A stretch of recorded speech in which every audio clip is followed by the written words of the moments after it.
हो गया कुछ बोलने से पहले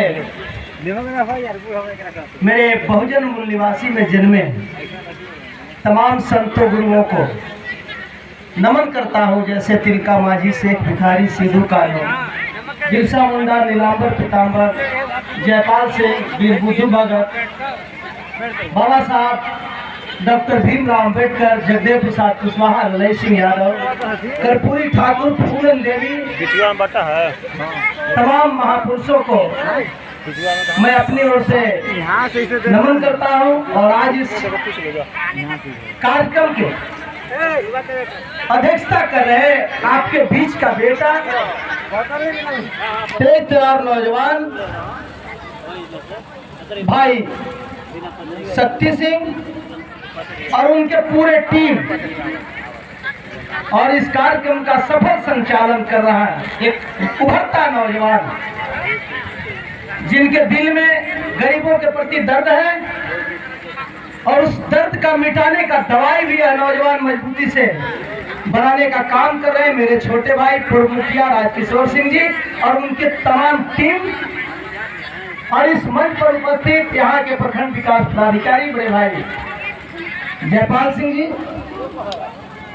महतो जी, थाना प्रभारी उपाध्याय जी, एसआई बड़े भाई मनु जी, कुंदन जी, मंच पर मेरे दाएं ओर बैठे हम लोगों के अभिभावक शिव कुमार सिंह जी, छोटन सिंह जी, बड़े भाई गोपाल जी, आपके जिला परिषद सदस्य छोटी बहन रंजनी जी, पिंटू उराव जी जो यहाँ के उप प्रमुख हैं, केतार के उप प्रमुख भाई शंभू सिंह, दिसंबर जी, मेरे साथ आए मेरे बड़े भाई लल्लूराम जी और तमाम नागेंद्र सिंह जी, सुनील सिंह जी, तमाम नौजवान, मैं एक एक नौजवानों को पहचान रहा हूं। और मेरी आवाज सुन रही हमारी माताएं बहनें, हमारे अभिभावक, नौजवान दोस्तों, मैं अपनी ओर से आप तमाम लोगों को जय भीम, जोहार पेश करता हूं। मैं पुनः आयोजन कमेटी को धन्यवाद देना चाहता हूं कि आपने इस तरह का काम जो शुरू किया है, निश्चित रूप से आने वाला समय हमारा है और कोई माई का लालच पैदा नहीं हुआ जो कि सड़क से सदन तक हमारे हक से मरहूम हमको कर सके। अब कोई बचा नहीं है, हम कब्जा जरूर करेंगे। आने वाला 10 साल इंतजार करना है।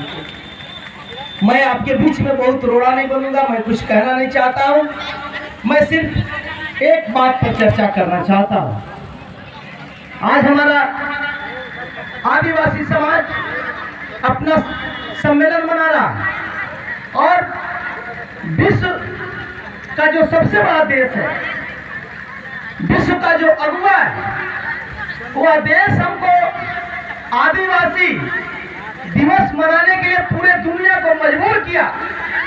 लेकिन जिस देश की आजादी में हमारे पूर्वजों ने अपनी जान की बाजी लगाई, कितनी माताओं का गोद सूना हुआ, कितने बहनों का मांग का सिंदूर धुल गया, उसके बाद यह देश में आजादी मिली। और इस आजाद देश में आज आदिवासियों की स्थिति क्या है, इसको चिंतन मनन करने की जरूरत है। मणिपुर में क्या हुआ, मणिपुर में हमारी आदिवासी बहनों को नंगा घुमाया गया। मध्य प्रदेश में क्या हुआ, हमारे आदिवासी युवक के माथे पर पेशाब किया जाना है। हम इस शासन व्यवस्था को पहले बदलेंगे, उसके बाद अपना अधिकार लेंगे। और नहीं तो कोई मसीहा पैदा नहीं हुआ जो आपको आपका हक दिला सके। एक मसीहा पैदा हुआ था, एक मसीहा पैदा हुआ था। मेरी बहनें, मैं आप लोगों से बात करना चाहूंगा। बहन जी लोग, आप लोग चना भी खाइए और मेरी बात भी सुनिए। एक मसीहा पैदा हुआ था। मैं आपसे एक सवाल करना चाहता हूँ कि अगर आप बाबा साहब भीमराव अंबेडकर को देख रहे हैं जो नीला कोट में बैठे हैं, जो नीला कोट में जो फोटो लगा है, उस शख्स को पहचानते हैं? कितने लोग पहचानते हैं? बहन जी लोग, आप लोग पहचानती हैं? पहचान रही, पढ़ी लिखी बहनें हमारी पहचान रही हैं, लेकिन हमारे माताएं बहनें नहीं पहचान रही हैं। इसलिए कि हम दोस्त और दुश्मन का पहचान कर नहीं पा रहे हैं। अभी हमारा छोटा भाई विद्वान राजकिशोर सिंह, हम विद्वान कहें तो कोई तो शक्ति नहीं होगी। एक एक संविधान के आर्टिकल को बताया है। और कल हम दुआ की भीख मांगते थे और आज मेरे पास ऐसे ऐसे काबिल लोग हैं जो संविधान के आर्टिकल को जानते हैं। और मैं आप लोगों से एक चीज कहना चाहता हूं कि इस देश में क्यों बैठे हो आप गुनहगार की तरह? पटक के हिस्सा लेना होगा इस देश में हकदार की तरह। हम हकदार हैं, इस देश के मालिक हम हैं। मैं आपसे एक चीज पूछना चाहता हूं, जितने लोग बैठे हैं, अगर आपके पास से वोट देने का अधिकार खत्म कर दिया जाए तो जितना बड़े लोग आके चुनाव में पैर छूते हैं, अगर आप लोगों को वोट देने का अधिकार नहीं रहता तो कोई आता चाचा बहन लोग, कोई आता? वोट देने का अधिकार आपके पास से खत्म कर देते हैं। आदिवासी भी से, कहार भी से, चमार भी से, गलेरी भी से, दुनिया नुनिया पासी एकदम सब भी से खत्म कर देते हैं। कोई पूछेगा? लेकिन आपको पता है कौन ऐसा मसीहा था जिसने मजबूर किया महल में रहने वाले राजा को, महाराजा को, कि जब तक तुम आदिवासी माताएं बहने का पैर नहीं छुओगे तब तक तुम्हारा हार में हृदय नहीं लगेगा। कौन मसीहा था? वह कोई दूसरा नहीं, एक चमार के घर में पैदा हुआ डॉक्टर भीमराव अंबेडकर ने संविधान लिखा और संविधान में यह बताया कि चाहे महल में रहने वाली रानी हो, चाहे शौचालय साफ करने वाली मेहतरानी हो, जिसका उम्र 18 साल है वो वोट डालेगा। और तब वोट का अधिकार आपको मिला है और बड़े लोग आपको पैर छूते हैं और आप विधायक बनाते हैं सोना के चम्मच लेके पैदा होने वाले लोगों को। विधायक बनाने की बात करते हैं सोना के पल्ले पर झूलने वाले महल वाले लोगों को। मैं आपसे कहना चाहता हूं कि वार्ड से लेके सांसद तक अगर कमेरा के बेटा बेटी को नहीं बनाओगे तो तुम्हारा मसीहा एक पैदा हुआ था जिसने अधिकार दिया और किस्मत तुमको खुद लिखना है। अगर तुम अपने घर के बेटा मजदूरी करने वाले माई के कोख से पैदा हुआ बेटा को सांसद, विधायक, मुखिया, वार्ड, बीडीसी और जिला परिषद नहीं बनाओगे तो तुम्हारा हाल यही होगा। अभी मणिपुर में महिलाएं घुमाई गई है नंगे, अभी एमपी में कपार पर पेशाब किया गया है, वह दिन दूर नहीं कि भवनाथपुर में भी आपके माथे पर पेशाब किया जाएगा और कोई मई का लाभ नहीं रोकेगा। यह बात मैं आपको बता देना चाहता हूँ। इसलिए आप तमाम लोगों को अपना संवैधानिक अधिकार को समझना। और मैं एक चीज आपसे कहना चाहता कि आपको दाई और माई में अंतर करना होगा। दाई कौन है और माई कौन है, इसमें आपको अंतर करना होगा। मैं आपको 1 मिनट के लिए हॉस्पिटल में ले जाना चाहता हूँ। आप हॉस्पिटल में जाइए, देखे होंगे अगर हमारी कोई बहन के बेटी की अगर डिलीवरी होता है और बढ़िया बच्चा पैदा हुआ तो नर्स क्या करेगी? उसको अपने गोदी में उठा लेगी ना, बढ़िया बच्चा पैदा होगा तो, और उसको सेंट, साबुन, स्नो पाउडर, गंजी का छाप पहना के और अपने गोदी में रखेगी। और बच्चा रोएगा तो कहेंगे कि नहीं देंगे, नेक देव तो देव, नहीं तो नहीं देव।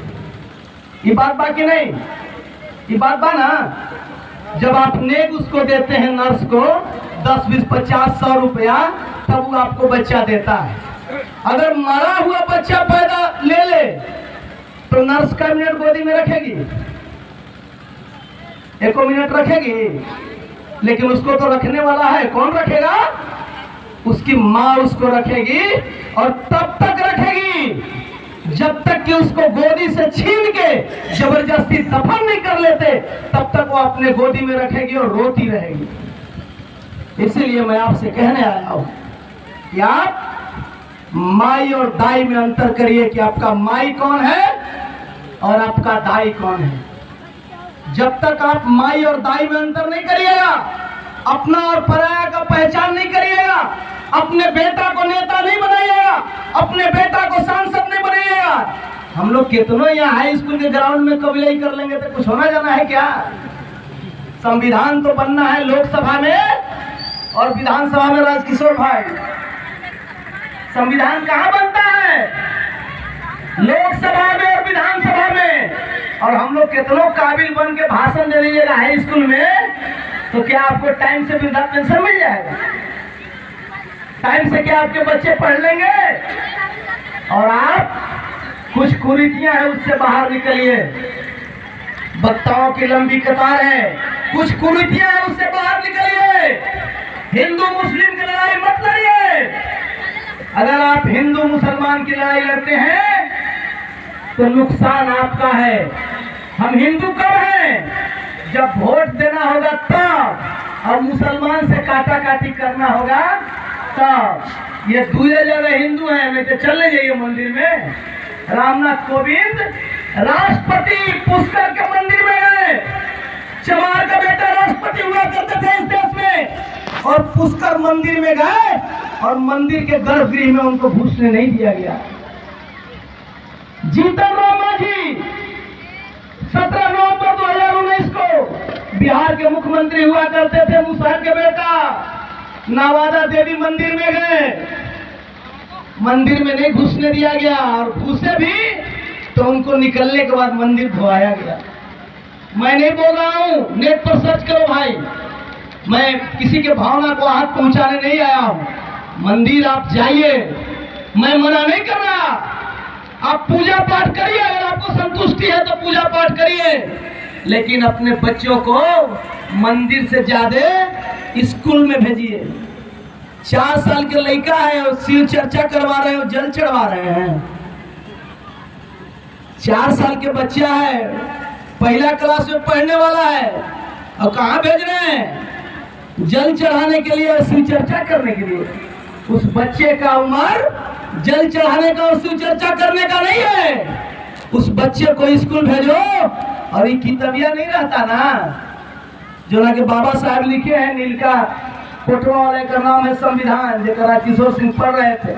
ये किताब नहीं होता तो आपकी और हमारी हैसियत कुत्ता और बिल्ली की बराबर होती। कोई माई का अगर पैदा नहीं हुआ होता जो हमको आज एक भाषण देने का मौका मिलता है। कहाँ के बेटा, यह संविधान के बदौलत बना है। और आपको मैं एक चीज कहना चाहता हूं कि आपके ऊपर जुल्म हो रहा है, आपके ऊपर ज्यादती हो रही है, और आप अगर नहीं चेते, शराब कौन छोड़ेगा? कौन मसीहा पैदा होगा आपको शराब छुड़ाएगा? आप शराब पिएंगे, और आप बहन लोग घर में शराब बनाओगी और भैया को पिलाओगी, तो क्या आपका बेटा इंजीनियर और डॉक्टर बनेगा? कतई इंजीनियर और डॉक्टर नहीं बनेगा। आज इस आदिवासी सम्मेलन में, जिसको शेखर और राजकिशोर ने अपना खून जलाकर, सैकड़ों नौजवानों ने, दर्जनों नौजवानों ने खून जलाकर इस कार्यक्रम का आयोजन किया है, इस कार्यक्रम की सफलता तब होगी कि आप यहाँ से कसम खा के जाएं कि न मैं दारू बनाऊंगा, न अपने पति को पीने दूंगा, न बच्चों को मंदिर भेजूंगा, बच्चों को स्कूल भेजूंगा। यह संकल्प आपको लेके जाना होगा। और हिंदू मुस्लिम की लड़ाई एकदम नहीं लड़ना है। अगर हर डाल, हर शाखे परेशान हो जाएं, अगर परिंदे भी हिंदू मुसलमान हो जाएं, और नारियल तो देख के ही हैरान हो गया, न जाने पपीता कब हिंदू और खजूर मुसलमान हो गया। समझ गए? ये सब चीज हमको लड़ाने का चीज है। और अभी मेरे भाई बोल रहे थे, खद्दर का कुर्ता पहनकर दरिंदे वोट लेते हैं, ठगते चले जाते हैं, जिसको महफिल में लेके सुरा सुंदरी बेस्याओं के पहलू में सो जाते हैं, और हंस के खाल में छिपे भेड़िया मेरे महापुरुष के समाधि पे क्यों जाते हैं? वही है ना, जो ना सके छुड़ाला हमने के, दोनों कच कच आन के गोड़ पर गिरी है। देखिए वो बीच में फातिमा शेख है, वो मुसलमान महिला है फातिमा शेख। कौन है फातिमा शेख? आप पढ़िए। नौजवान हमारा जो नौजवान है राजकिशोर भाई, नौजवानों का सेमिनार बुलाइए आप और शेखर। और आज मेरा नौजवान कि बढ़िया मोबाइल मिल जाए, बढ़िया मेहरारू मिल जाए, और एगो मोटरसाइकिल मिल जाए, 3 गो चीज मिल गया, हमारा नौजवान खुश। मेरा नौजवान ताश के पत्ता और शराब के बोतल में सिमट गया है। सिस्टम और शिष्टाचार उसके अंदर नहीं है। तुम सिस्टम और शिष्टाचार पैदा करो मेरे नौजवान दोस्तों, अपने माँ बाप का सेवा करो, क्योंकि तुम्हारे कंधों पर बहुत बड़ी जिम्मेवारी है।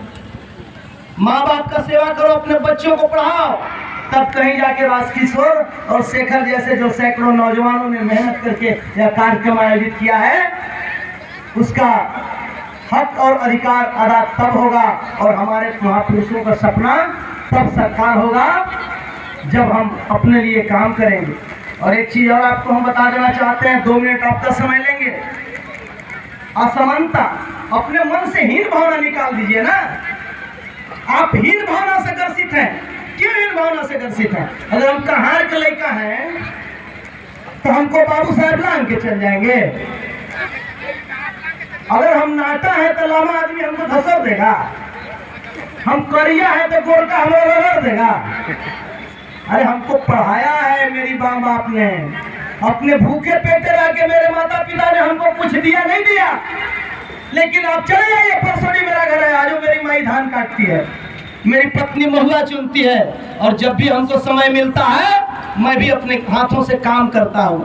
पहले आप हीन भावना निकालिए कि हम तो चेरोई, हम तो खरवारी, हम तो दुसाधी, हम तो पासी, हम तो गड़ेरी, हम तो घासी। अरे हम मानव हैं। संविधान हमको भी उतना ही इजाजत देता है जितना माननीय नरेंद्र मोदी जी को इजाजत देता है। मोदी जी 2-2-5 जोड़ दिए, हम पर लिख के जोड़ो तो 2-2-4 हो। ऐसा बात नहीं ना है। इसलिए आप लोग एकदम ठीक ठाक रहिए, संयमित रहिए, संगठित रहिए, और दोस्त दुश्मन का पहचान करिए। और सोना के चम्मच लेके जो लोग पैदा हुए हैं उसको वोट मत करिए। और इस देश में अगर शान से जीना है, शान से इस देश में अपना संविधान का अधिकार लेना है, अपने बच्चों को इंजीनियर, डॉक्टर, IAS, IPS बनाना है, तो आपको सबसे पहले मतदान, जो वोट का अधिकार है, उसको समझना होगा। ईवीएम में अभी संगे कौन जाला तुम बटन दबावे कि अकेले ही जाला? ईवीएम के पास तक कोई जाता नहीं है संगे बटन दबाने, अकेले ही जाते हैं। एगो 500 साड़ी में घुसेर के मिल जाए और सांझ के 1 किलो मुर्गा, 1 बोतल दारू, एकदम मेरे से जिंदाबाद जिंदाबाद बुझाई कि प्राणी नहीं बची। क्या तमाशा है। मतदान सोच समझ कर करिए।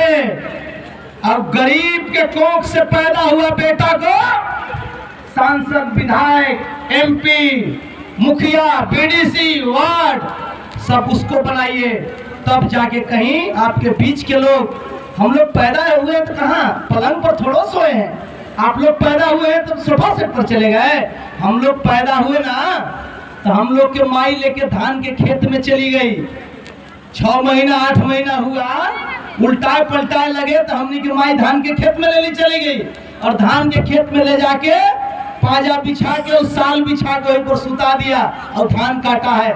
वैसे लोग हम लोग जमा है ना कि गलत कर रहे हैं? ऐसा काम करते हैं ना आप लोग? तो हमारी बात जात बात दिमाग में तो हाँ कह पड़ो, फिर भूला जीवो। एकदम माइंड में इस बात को रखिएगा और अपने लोगों को समझाइए। और शराब बंद करिए, शराब बनाना बंद करिए, पिलाना बंद करिए, और कम उम्र के बच्चों से पूजा पाठ कराना बंद करिए। उसको स्कूल भेजिए। मंदिर की जरूरत नहीं है, इंजीनियर डॉक्टर बनेगा तो मंदिर जाएगा, तीर्थ कराएगा आपको, लेकिन बचपन में उसके हाथ में जल ढारने वाला पीतल के लोटा नहीं, कलम और कॉपी होना चाहिए। इसी आशा उम्मीद के साथ आप लोग गोलबंद रहेंगे, संगठित रहेंगे, संयमित रहेंगे। जय भीम, जोहार।